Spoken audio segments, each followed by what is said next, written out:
Sarah. Thanks for welcoming everybody. I'm going to start sharing my screen now. Wonderful. Thank you, Susan. Hi, everyone. Welcome. It's nice to have you here. Thank you for joining us today. We're just going to give Susan a second to share her screen. Thank you, Susan. Thank you. Oops. Okay, I think we're in the right place here. Welcome, everybody. Do you think we need a few more minutes? Susan, we don't see your screen yet. Okay. Hold on just a second. We'll do that again. While Susan's getting her screen up, Gemma's added a link to the chat box that connects to some resources from the original registration page. We've added some resources, so About First Link, some helpful links for you. And so you can go in and grab that link and get some helpful links for you. Susan, we see your screen and we only see your screen and not the notes. It's perfect. Perfect. Okay. Then Wonderful. I think we're ready to start. I think so. In the interest of time, we will get going. Thank you, everybody, for joining us today. Hello and welcome to our presentation. My name is Sana, and I'm going to do some introductions really quickly, but we're so happy to be here and want to thank you all for joining us today. Please let us know where you are coming from today, what community you live in. We always like to get to know our audience. We invite you to use the chat box throughout this presentation to dialogue and chat with us. But before we jump in, I want to acknowledge with gratitude and respect that the Alzheimer Society of B.C. operates on traditional, ancestral, and unceded territories of Indigenous peoples around the province. Our provincial office is located on the territories of the Musqueam, Squamish, and Tsleil-Waututh peoples, with regional offices located on traditional territories in all regions of BC. And we're very grateful for that. We want to thank United Way and Fraser Health, along with our collaborators at Family Caregivers of BC, for having us here today and to talk with you about dementia and what it means to be dementia-friendly. So before we continue, really quick, some housekeeping. If you're having trouble with technology, please feel free to send a private message to Gemma, who is here supporting us. We welcome your questions throughout the presentation. We'll try to get to them as many as possible. We've allocated a few minutes at the end of our presentation as well for Q&A. Sarah Vanessa, who I will introduce very quickly, very shortly, is also here to support us in answering questions live on the chat as we go along. Feel free to engage with us as much as you feel comfortable. And with that, Susan, I will move us along to the next slide. Thank you. A little bit about the Alzheimer Society of BC.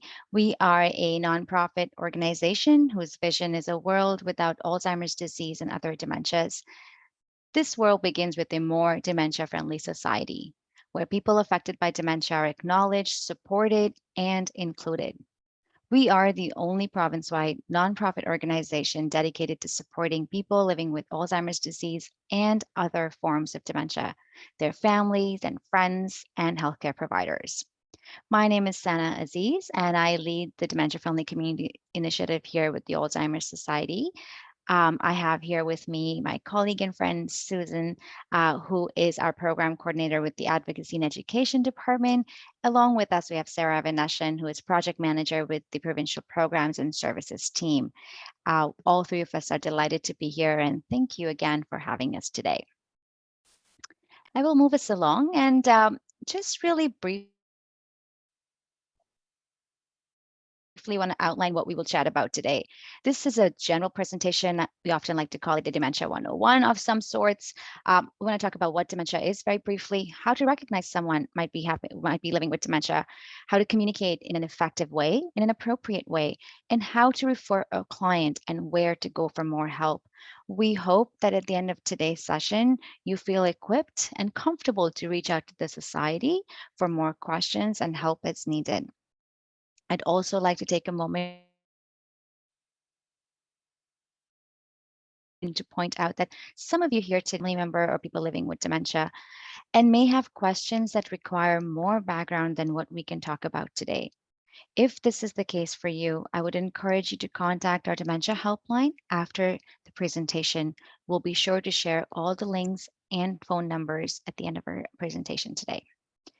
So with that, today we hope to cover what a dementia-friendly community is, very briefly, some symptoms of dementia and how dementia progresses, some myths about dementia, which is so important to know, and finally, some strategies and tips to help with communication, and of course, the role the Alzheimer Society of B.C. has to play in all of this. Next slide, please. Thank you, Susan. So let's start off with some numbers.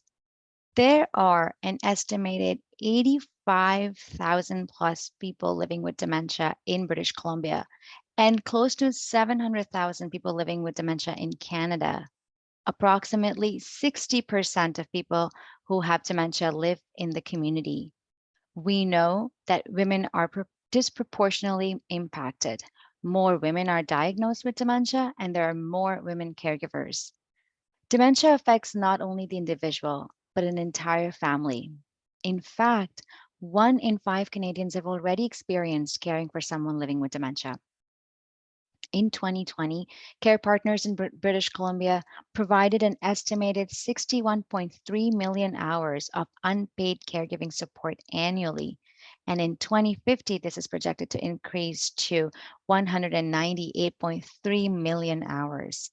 As the numbers show, dementia prevalence is increasing. While there's no cure yet, we can still be proactive by making sure our communities are able to support people living with dementia to continue to live well.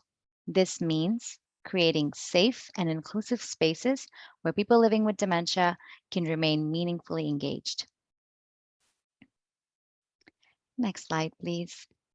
So, I'm going to pause here for a very quick second and ask you a question.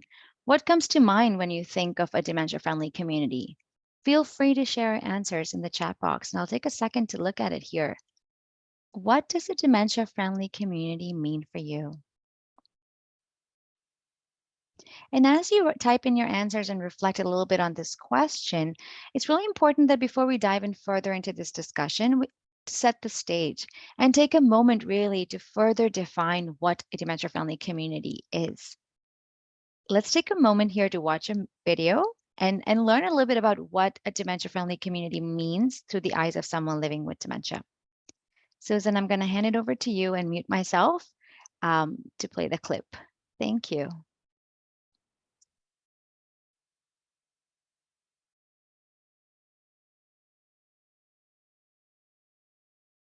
And keep the answers coming as Susan gets us set up.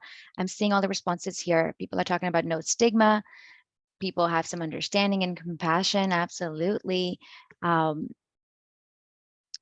impact that it has not on the individual, but friends, family, and the community, absolutely. Safety, dignity, awareness, wonderful. These are all, there are no wrong answers here. That's the beauty of this beautiful initiative. Every answer is a perception of how we feel about this. Well-trained staff in dementia care, supports for family, therapeutic programming. Wonderful. Thank you to all for sharing. Keep those answers coming. And over to you, Susan. Thanks a million, Sana.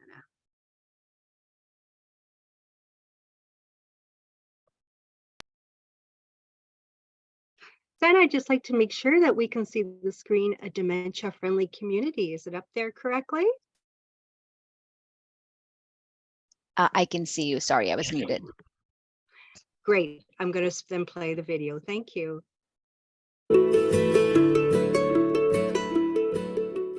Did you know that more than 500,000 Canadians, like me, live with dementia? Or that 1 in 5 Canadians care for someone who lives with dementia? Like me, many people living with dementia still live in our communities after we are diagnosed. It isn't always easy, though. Often, we feel left out and worried about how we'll be treated by others. Sometimes people just don't understand what dementia is and how it affects the brain, or know what to do if we forget something or get confused. So they seem frustrated or dismissive. And sometimes the places we'd like to go are just more difficult to get around. I once got lost trying to find the washrooms in a restaurant because of the loud music, poor lighting, and confusing signs. But it doesn't have to be like this. Everyone in the community can play a part in helping people living with dementia feel welcome and in creating accessible and inclusive spaces for everybody to enjoy. When our communities are dementia-friendly, people living with dementia feel less worried about how we will be treated and more confident about going out. Have you ever thought about what it would be like to live with dementia in your community or workplace? Is your community supportive, inclusive, and accessible for people living with dementia? Is it dementia-friendly in ways that let people stay engaged in community life? Would you recognize the signs that someone may be living with dementia and be able to offer the right type of support? Would you be comfortable talking to someone if you knew they were living with dementia? Would you know how to respond if someone seemed confused or had trouble expressing themselves? Are the businesses, organizations, and public spaces in your community designed so people can use them independently without getting disoriented, lost, or experiencing stigma because they are living with dementia? People living with dementia shouldn't have to work harder than everyone else to stay a part of the community. Wouldn't it be great if the neighborhoods and communities that we all share were dementia-friendly? Together with the Alzheimer Society and community members like you, let's keep challenging the stereotypes and building a dementia-friendly Canada where everyone feels welcomed and supported. Take the first step and visit alzheimer.ca/dementia-friendly Canada to learn more about Dementia-Friendly Canada. You'll find lots of information, education, and resources to help you and your organization become more dementia-friendly members of your community. Thank you, Susan, for sharing that. We can go back. We still see your YouTube. Thank you. Thanks, Sarah. Just give me a And minute. I'll get you take your slides time. back I'm up. going to Yep. start. I'm going to move us along. Feel free to take your time. So, beautiful video really talks about the importance of creating dementia-friendly communities. And here in BC, the initiative is really bolstered in the same thoughts. And we want to encourage local community members and businesses and municipalities to work towards becoming dementia-friendly. Ideally, each community member is educated about dementia and knows that a person living with dementia may sometimes experience the world a little differently. And in our vision, ultimately, people living with dementia feel supported by individuals and businesses, local governments, and are really able to participate in their communities to the fullest extent possible. We know that dementia-friendly communities is defined by the social and the physical characteristics. And I won't have, unfortunately, the time to get too much into that detail, but if you're interested to learn more, we'll drop our information in the chat box. Please feel free to get in touch with us and talk more about how you can make your space more dementia friendly. But in the interest of time today in our session, I'm going to move us along and talk a little bit about the role of stigma in dementia. And we know from our time here and our experience, and a lot of times the stigma associated with dementia is based on the society stereotypes of the disease. As a result, people may choose to believe what may or may not be true about the disease.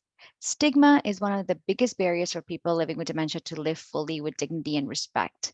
By definition, stigma is any negative attitude or discriminatory behavior against people living with dementia. And the unfortunate reality is that any person living with dementia may encounter stigma.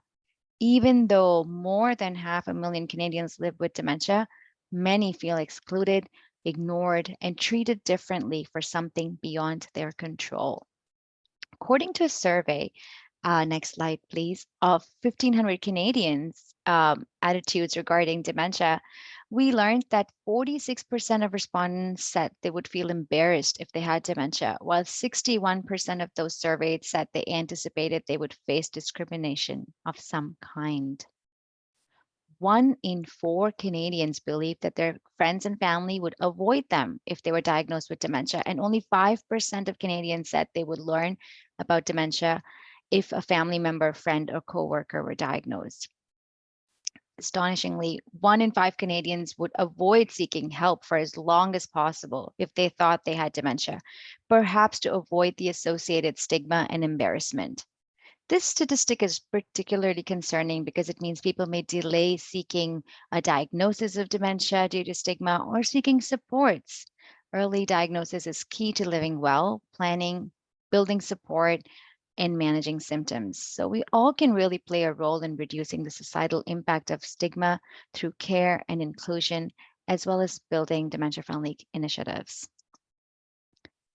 I'll move us along and briefly again talk a little bit about what dementia is. So we spent the first few minutes talking about why dementia-friendly communities are important, but it's really important to understand what dementia is.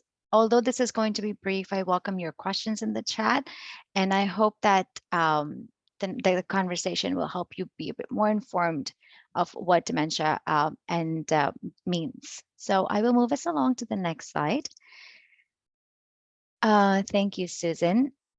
Dementia is an umbrella term for any disease that causes physical changes in the brain, while Alzheimer's disease is a type of dementia. So consider dementia to be a word like cancer. You can have many different types of cancer, such as skin cancer, breast cancer, and the same way you can have many different types of dementia, such as Alzheimer's disease, vascular dementia, Lewy bodies dementia. Sometimes people will have what is called mixed dementia. This is when a person has more than one kind of dementia, for instance, a combination of Alzheimer's disease with Lewy body. Dementia causes physical changes to the brain. This causes changes in behavior, personality, and judgment. Different dementias cause different changes in the brain, and dementia affects each person differently. We like to say, if you know one person with dementia, you only know one person with dementia. It is unique for each person. Dementia is not a normal part of aging. However, age is the strongest known risk factor for dementia. So the older you become, the higher the risk. So meaning if we were all to live about 90 years old, approximately half of us would develop some kind of dementia. Dementia is progressive and non-reversible, meaning it will get worse over time and it is eventually terminal.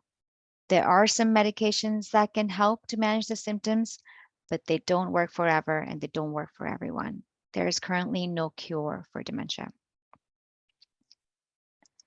Next slide, please. We can measure progression using the 3-stage model where changes are referenced as either early, middle, or late stage, or perhaps mild, moderate, and severe dementia. As I go through the slides, keep in mind that the stages are not really defined. They're not neat and tidy. Stages are generalizations only. They are fuzzy in terms of both symptoms and time. Sometimes the symptoms of middle stage may appear early on and vice versa. And the symptoms can change according to the time of the day, other health issues, fatigue, medications, the environment, and more. Next slide, please. This is a question we often get at the society. What is considered normal aging and what is dementia? Many dementias damage the part of the brain that stores memories, which means recent conversations you would have had retained in short-term memory bank are not stored there anymore. We all forget names of acquaintances, that person who helped us at the bank time to time. Dementia may mean forgetting the name of a close family member or a friend. This can be very painful for both the person as it happens for them. Similarly, if a person's hippocampus, which is the part of the brain responsible for short-term memory, is damaged by dementia, then the person is going to have difficulty recalling events, recent events mostly.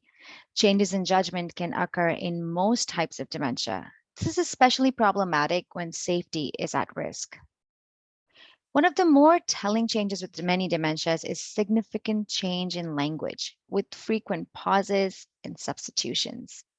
With natural aging, we should not see a reduction in our vocabulary. If you've always had a rich and varied vocabulary, that is not likely to change if you age as you age healthily. You may need a bit more time to access a specific word, but overall, your facility with language shouldn't change. In contrast, someone with a progressive, degenerative type of dementia is very likely to slowly have their vocabulary shrink and to more frequently be unable to access the specific words and substitute them for words that may not make a sense. So, for example, in describing a recent outing, instead of saying, on Thursday, we drove to Central Park and we walked on the ground around the pond, someone might say, the other day we went, moved, may not grasp the right words. I want to make a point here to say this is not a diagnostic tool. If that said, if you or someone you know are experiencing any of these signs, and we'll talk about them a little bit more in the next slide, it's a good idea to make an appointment with your doctor and outline your specific concerns. We've included some resources around this, but if you have specific questions to your situation, please feel free, and I'd encourage you to call the dementia helpline, and we will share the number for that at the end of our presentation today. So signs of dementia, and again, not going to go very deep into this, but some common signs that a person experiencing some form of dementia may notice are problems with memory. We've already, and most specifically short-term memory. A person living with dementia will find that their brain does not provide the information they need, even for familiar tasks such as holding a pen correctly, operating a push button, operating a coffee machine, or the steps involved in getting a car. This does not mean that the information is permanently gone. It can come and go depending on the day or moment, and also what stage of the disease they're at. Words may be dropped from the vocabulary and other words substituted. These types of changes can make communication challenging. Abstract thinking includes planning, math, money, skills we all need to move us through daily life. These can deteriorate with dementia. It is the brain that helps us manage our moods. A person living with dementia may experience sudden mood changes and struggle to manage their behavior at a specific moment. You may see an emotion that does not seem appropriate or a surprising personality change over time. Changes in judgment and decision-making can also happen with the progression of the disease. A person living with dementia may make decisions that are not logical and don't reflect the facts or reality. So, for example, wearing shorts when it's really cold outside. Sometimes a person with dementia will not know what day or year it is and may confuse time, thinking that it's day versus night. Another example of that is disorientation to time or place. They may not be able to recognize their home that they've been living in for 30 plus years. So unfamiliarity with the space that they've known for a very long time. Next slide, please. Now, very quickly, I want to take a minute here to bust some myths. This is probably my favorite part of this presentation because often we will talk about this and people will have an aha moment to be like, oh, I didn't think that was the case. So I encourage you to think about some of the things that you may have considered true to be for dementia as we talk about these things. So dementia is not strictly genetic. Genetics is often a question that comes up around Alzheimer's disease. Familial Alzheimer's disease, sometimes referred to as ADAD, is genetic, but this accounts for less than 5% of all cases diagnosed. People are concerned about a family history of Alzheimer's disease, when in fact, the family history is due to other causes like cardiovascular disease, diabetes, or hypertension. So most people experience what is called sporadic Alzheimer's disease, which means that there's no direct identifiable cause for why it's happened. Dementia is not a natural part of aging, and we've already talked about that. Everyone experiences some form of memory changes as they age. It's the normal wear and tear of the brain. Dementia is caused by diseases that damage the brain.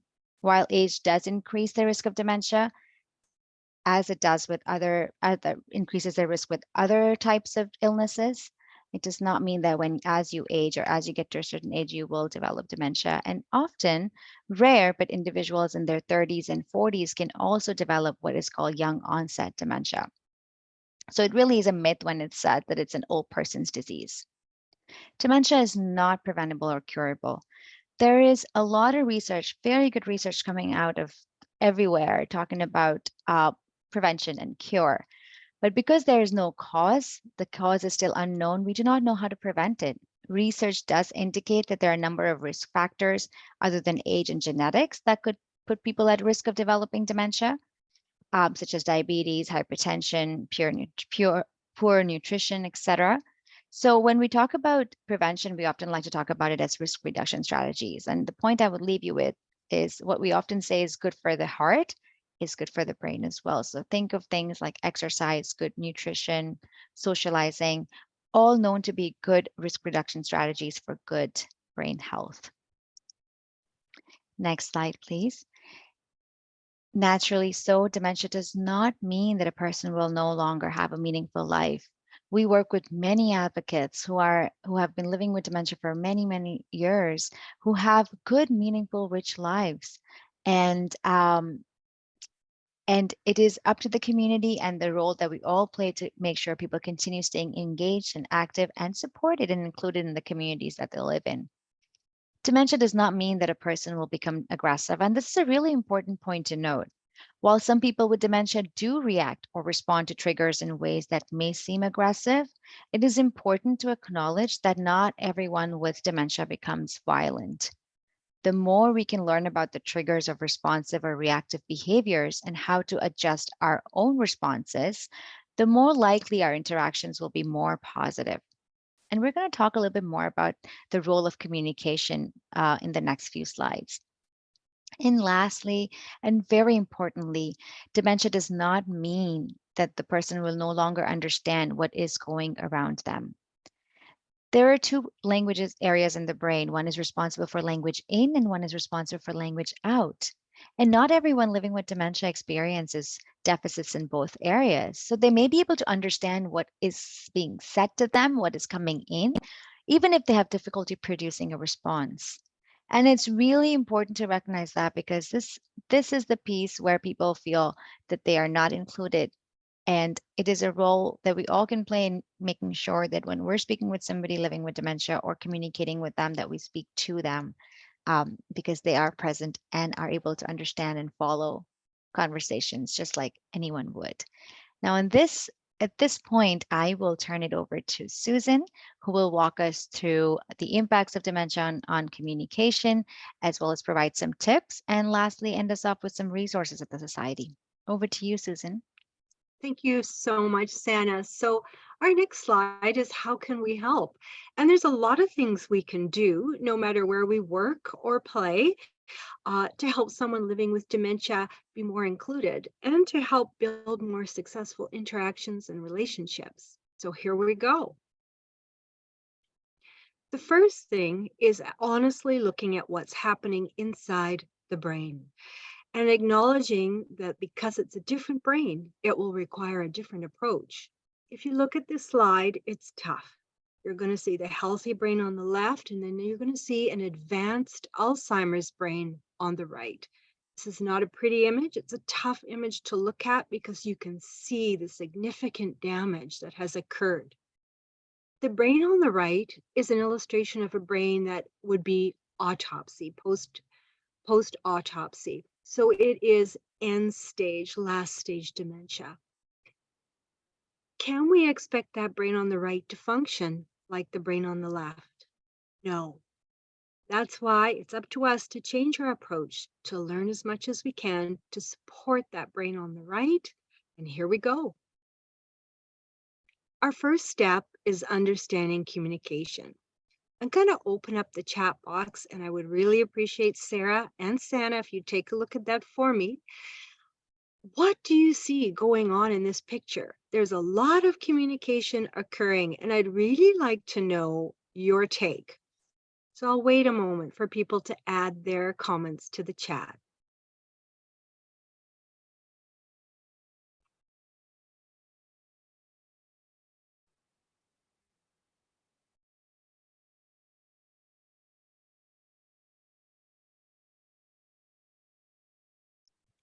Susan, we're starting to get some responses here. Engaging with eye contact, nonverbal caring, attentive, engaging conversation, eye contact, body language, close Yes. attention to each other, and good eye contact. Wonderful. Thank you so much. And you're all right. Love the way they're looking at each other. That's great. Smiling, eye contact.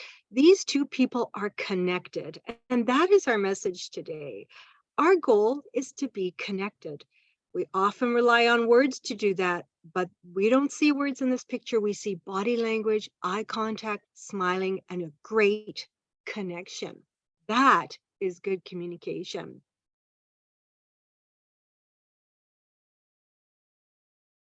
Now, whenever I go to the chat, something weird happens, so bear with me. There we go. Here's all the ways we communicate. The tone of voice, the posture, sometimes touch is appropriate, definitely compassion, curiosity, and an attempt to understand another person's perspective is a huge part of communication. Using the eyes, finding the right words, but not only relying on words, relying on other things. Taking time, not rushing. Listening and trying our best to understand. Here's some strategies for us to consider. We're going to break it down. So set the stage. Can they hear you? And can they see you? Well, guess what? With dementia, the visual perception changes. It could change in a variety of ways, and it's different for each person. But what we know is that it's very common for a person living with dementia to experience reduced peripheral vision. That means if you're talking to somebody who's standing beside you or just off to the side of you, they may not be able to see you. They will hear your voice, but they will not know you're there visually. So make sure somebody sees you. Make sure they can hear you as well. There's lots of sounds in our world, especially if you're sitting in a restaurant, white spot, and there's the sounds of plates and conversations. There's a lot going on. All those sounds go into the brain. And for a person living with dementia, they may be not filtered. That means all those sounds are equal. So go to a quiet place. Make sure that your voice, your body language, your tone, your message is the priority message going into that brain. Make sure you have the person's attention. We don't welcome conversations while we're watching our favorite TV show. And position yourself. Position yourself front and center so they know you're there. This is an important one. Speak slowly and clearly. Many of us tend to speak quite quickly. There's a lot on the go these days, and we're often rushing. That doesn't work for a brain with dementia. A brain with dementia really needs a slower approach, a take your time approach. So take a moment, consciously slow down, and then begin your conversation. Share one message at a time and take your time. Show and talk is a great skill set to start practicing.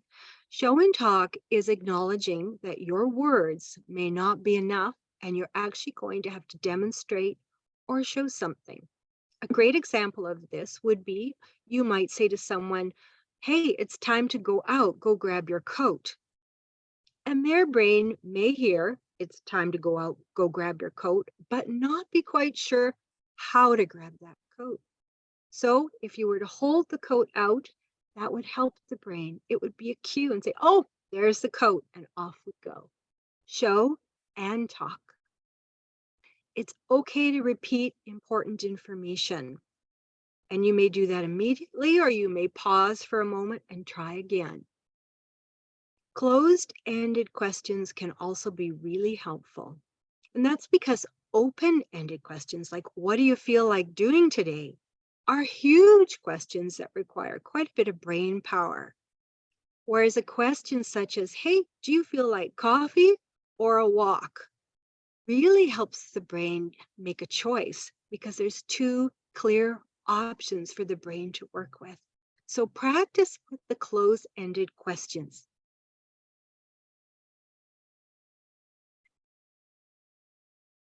These are great communication strategies, and we encourage you to experiment and practice and see if they help. However, we also know that some days these won't be enough and that you may actually have to stop and take a break. It's okay to stop and take a break. It's okay to try again later. But ultimately, these are the points we want you to consider as you move forward and problem solve with your communication. Number one, avoid arguing. There is no point in having an argument. A brain with dementia may be struggling with logic, so your attempt to explain a situation or to use logic can actually backfire. So avoid arguing. Listen, but listen with your eyes and your ears. What is the body language communicating to you? What are the words or the tone of voice communicating to you? Are you sensing agitation or frustration? Imagine how hard it is to live with a cognitive brain disease and how frustrating that could be. If you're seeing frustration, maybe it's time to back off, take a pause, or to acknowledge that frustration and say, this is tough. Let's just go have a cup of coffee. And that's a good example of acknowledging what's happening. You may want to bring it out in the open and say, you know what? Our communication right now just isn't where it needs to be. It's okay to take a break. I'm here for you. We'll try again another time. These are examples of a very popular approach called connect, don't correct. This is an approach that works for everybody in life. We always appreciate when someone takes the time to connect with us, to see our point of view, to give us some validation or affirm this tough time that we're having. So rather than saying, I'm sorry, but you've already asked me that question 4 times, or I'm sorry, you're wrong. I explained that to you yesterday. You might want to flip that and take an opportunity to connect. And connection might be like, yes, you're right. We may have discussed this yesterday, but that's okay. Let's talk about it today and make sure we're clear. So you avoided the correction and you sought an opportunity to connect.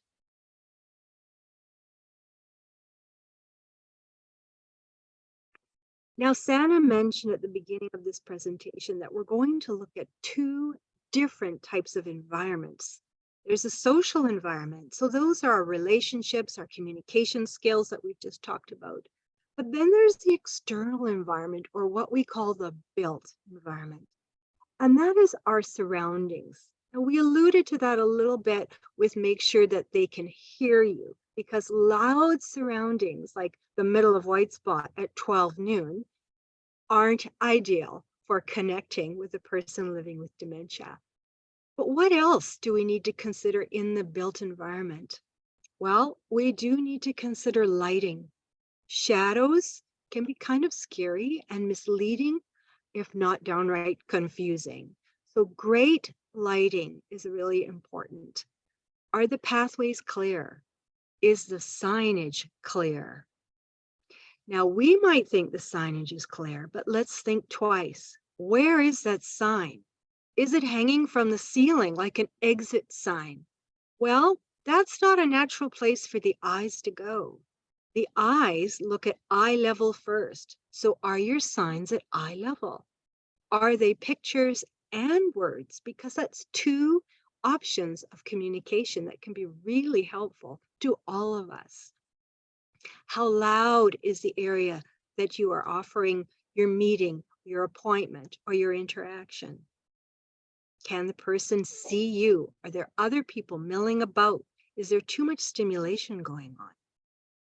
And if we consider washrooms, well, do we have open family washrooms where a person living with dementia can actually have assistance as they use a washroom? These are all things to think about when we consider the environment in which we interact, meet, play, and conduct business. So First Link is a program of the Alzheimer Society, and we're here to tell you how we can help. I'm going to show you this short video.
All right, so that's what First Link is about.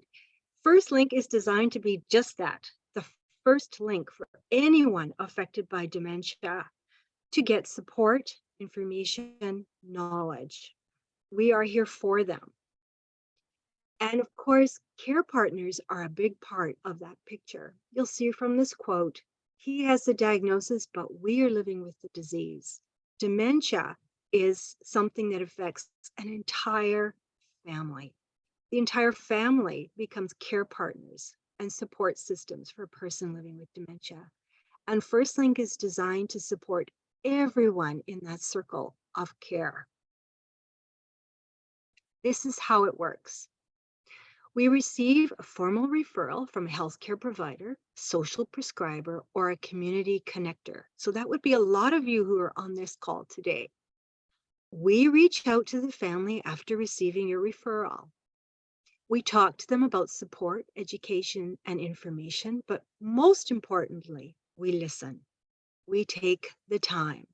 We make sure that they are heard and acknowledged and supported. We may recommend some programs for them or some actions, but we are there for them no matter what. And we stay in touch. You'll see on the far right that we keep calling and we invite them to call us too. Here's a picture of some of the great things that we do. We have educational workshops such as what is dementia, shaping the journey, personal planning. We have support groups for caregivers and people living with dementia. The one-to-one support is provided in our phone calls, and our information resources are there for everyone. So if somebody wants to talk about delusions and hallucinations, but read about delusions and hallucinations, we've got it all. Community resource information is provided to all our clients. We want to make sure that they know about all the resources in the community and take advantage. And here's our form, our referral form. The referral form is easy and there's comments on the bottom. So if you have special instructions for us, like please make sure you talk about Lewy body or you talk about changes in communication or driving, we're ready. We follow your comments. We wanted to share some quotes with you about some of the people we have been supporting.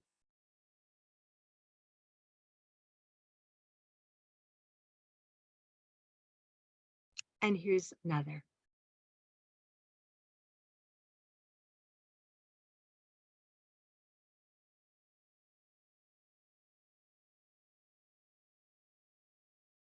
It's really important that these families and individuals don't feel alone, that they don't feel isolated.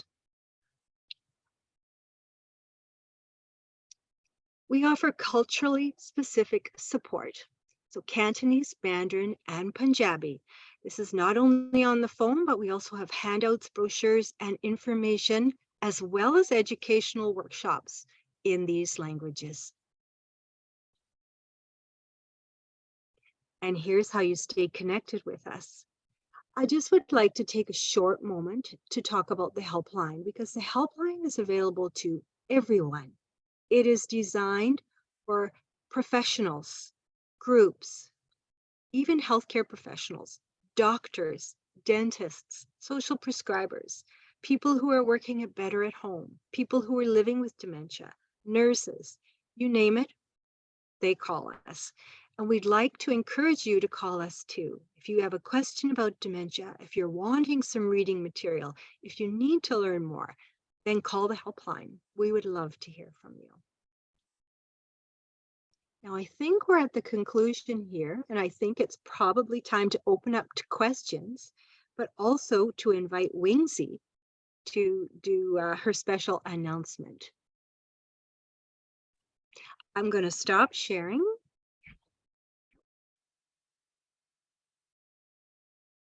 Thank you, Susan and Sana, for presenting about Alzheimer's and dementia, and providing us with a lot of information, and also a lot more to links and resources that we can look at afterwards. And also to thank everyone for coming out today to this webinar.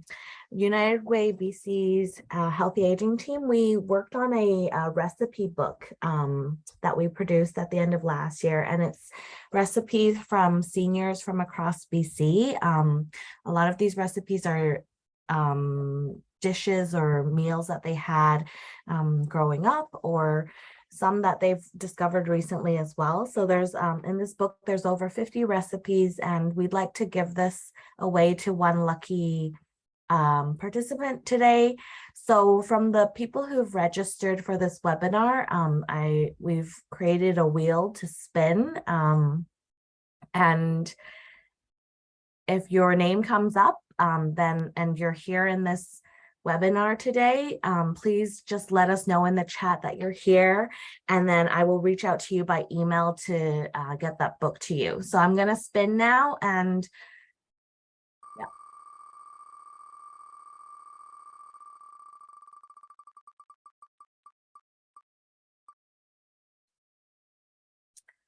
So the winner is Lee Reed. Lee, if you're here, please let us know in the chat.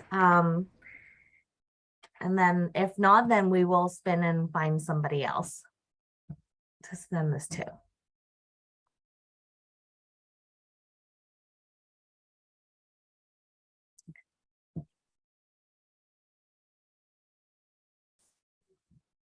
Okay, if Lee didn't respond, then I'm just gonna find one more person.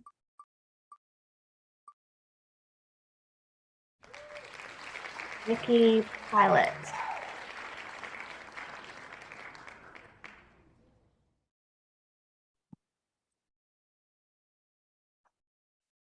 I'm looking at the participant list. I don't see her either. I'm so sorry. Okay.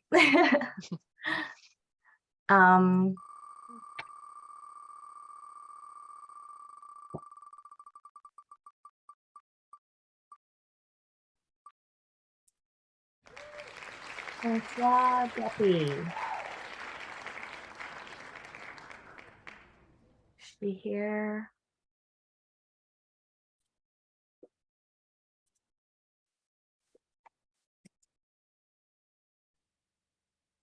Yes, so Francoise is here, it seems like. So I'll reach out to her and get this copy to her. So thank you again to our panelists of speakers. And I'll hand it back over to you guys if you want to answer any more questions. Thanks, Wingsy. We'd like to invite your questions. We welcome your questions in the chat box. We are ready. We actually have 3 staff here who would be delighted to hear from anybody. Questions, concerns, or comments.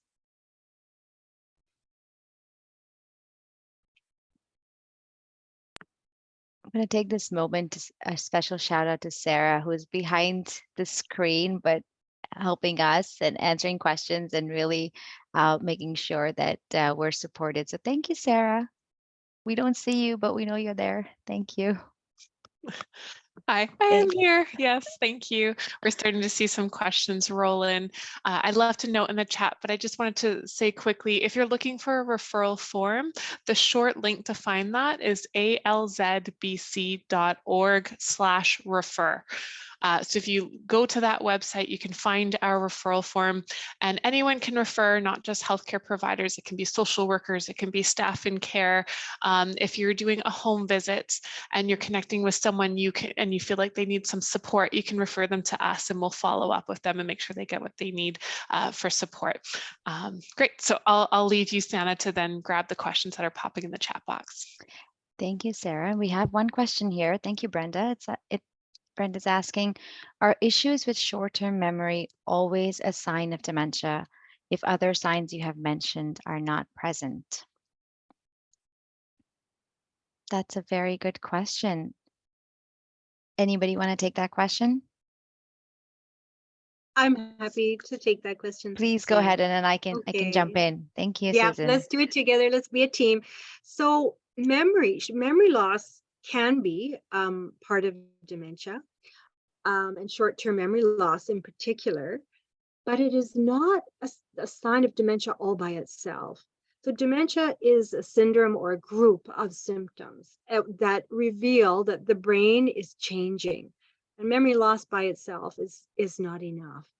So when going into a doctor and seeking a diagnosis, if you presented with just memory loss, the doctor would probably say, not too sure. But if you presented with memory loss and changes in judgment, changes in the ability to do things you've done all your life, forgetting significant information like the name of your daughter or your son, that might lead to a different discussion. Sana. I agree, Susan. That's what I would start off by saying. And often short-term memory loss specifically can also be caused by an overload in your brain. So often we're so overstimulated, overworked, overburdened with information that we store what we can and we let go of others, and keeping that in mind as well. And that could affect how responsive we are and how much we can take in our memory. So again, when we talk about dementia, we talk about a diagnosis. Particularly, doctors often like to do what is called a process of elimination. So if if somebody were to go in with that itself being a reason of concern, the doctor may ask questions, pose questions to assess if there are other factors that are contributing to that short-term memory changes before concluding that it could be a sign of some form of dementia. Sarah, anything to add? I think you guys have covered it. I know sometimes we're more concerned about our own memory loss than others. So if you think that, if you're thinking of yourself and you think that you might not have any trouble with your memory, but others around you do, that might be a sign that others are noticing something. You know, we all have those moments where we walk into a room and forget why we're there. So another, I guess, comparator that I like to suggest is, you know, we all lose our keys, but do you remember what they're for when you find them? Sometimes that's the difference, right? It's remembering the purpose of the objects and remembering the bigger picture. You know, if you forget a name, but do you remember that that person is somebody familiar to you? So what is the extent of the memory loss, I guess? And what is the impact on your life is kind of where I would add on to that. Yeah. And I see someone has a question. Can we get a copy of the presentation? So this recording, I believe, will be posted on the United Way site as well. We have the slide handout on the registration page link, and I think Gemma has dropped that into the chat box early on. If not, Gemma, I don't know if you mind dropping that back in again. Oh, and Melanie, the website for the referral form was alzbc.org/refer, and I'll just put that in the chat box for you there. And I see we had another question earlier on. Suzette had asked, when someone with dementia does become aggressive, I think the rest of that question is, how do you respond? Or any suggestions? So I know a lot of that ties into that communication piece, but perhaps Susan or Sana, maybe I can throw that to you to respond to. When somebody becomes aggressive with dementia, we call that a responsive behavior because we believe that that behavior is a response, usually, to a trigger. And so it is then a process of thinking, okay, what is that behavior telling us? What could be the trigger here? What has happened to actually lead to that behavior? So it's a process of investigation and asking questions. So, Suzette, there's no one size fits all answer to your question. It really depends on what's going on, who the person is, what kind of dementia they have. It's a very unique and individualized process.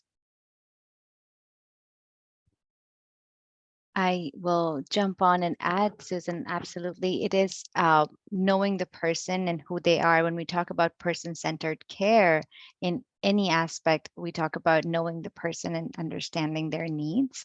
And often when we talk about behaviors, we often refer to that as a result of unmet needs. So keeping that in mind. And then we talked about the built environment. I think sometimes we overlook how much of a role our surroundings can play in the way we respond or react to situations. So as you become that investigator to understand why the root of that aggression, so to say, is coming from, think about the social and the physical environment that surrounds that individual. And are there any things in the environment creating barriers for an effective communication, for an effective activity that the person is trying to do? So what is it that is being that trigger, as Susan mentioned, to understand where the behavior is coming from? And going back to the points that we talked about again, under tapping on the feelings, the connect, don't correct piece often can be a really good start when you're struggling to understand where the behavior, the responsive behaviors are coming from. Perhaps just pausing and taking a step back to gather your own thoughts and come from a place of understanding the feelings behind the behaviors that you're seeing could be a first start. Mm-hmm. It definitely is, Sana, a process of thinking that takes time to develop. And Suzette, if you are interested in learning about that process of thinking, we have some great educational workshops. So please reach out on our helpline because we do teach that process and we help people learn it and practice it.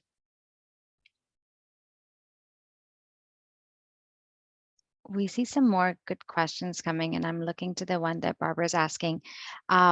You spoke about stigma, but how does ageism impact attitudes towards and treatment of those with dementia? That's a really good question. Susan, do you want to take it? That's You want me all to? yours, Sana.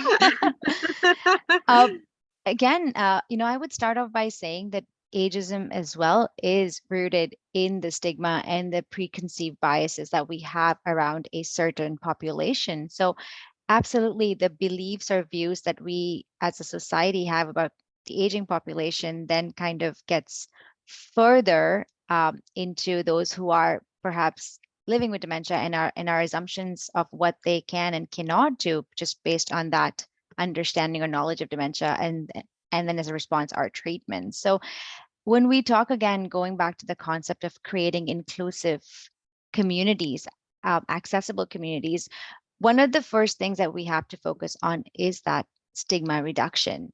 And that stigma reduction by default means stigma around ageism, around aging as well, because often people associate dementia as the old person's disease. So we have a lot of myths and education to do along the process to change some of that mindset and stereotypes that are so prevalent and deep in our society.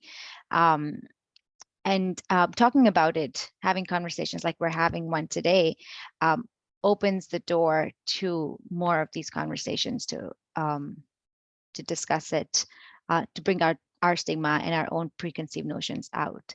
I don't know if that was exactly, Barbara, what you were asking, Barb, but I hope that gave you some additional ideas or things, food for thought. But Susan? No, thanks, Sana. That was great. Sarah, anything you'd like to add from the programs and service perspective? I'm sorry, to be honest, I was responding in the chat box and I can't listen I and type at love the that. same time. So I completely missed it. Sorry with to focus put you the on the chat box. spot. I'm sorry to put you on the spot, but That's all right. I was just plugging the First Link Dementia Helpline numbers and phone numbers in the chat there. So if you haven't already, please feel welcome to grab those numbers from the chat box and feel welcome to call us. I know we're at the top of the hour, so if you have a question that hasn't been answered today, please call the helpline and speak with a staff member. It can be anything to do with dementia. We're more than happy to help and give you some more information.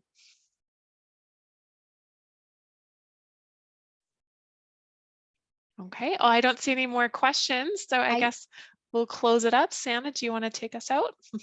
Absolutely. Well, I want to just really just end by saying thank you so much to our people in the background, Wingsy, Gemma, to people at United Way, to all our collaborators. Thank you for inviting us. This was a really enriching conversation. Every time we talk about this topic, there's always something we take away as well as a learning. So thank you for providing that safe space for all of us to be here. As Sarah mentioned, if your questions have been unanswered, we really encourage and we hope that you will follow up with the Dementia Helpline. But if you want to get in touch with either of us, especially if you're interested to learn about dementia-friendly communities, the organizers have my information and I'm happy to connect with you. Without further ado, have a great day, everyone. And thank you again for having us here today.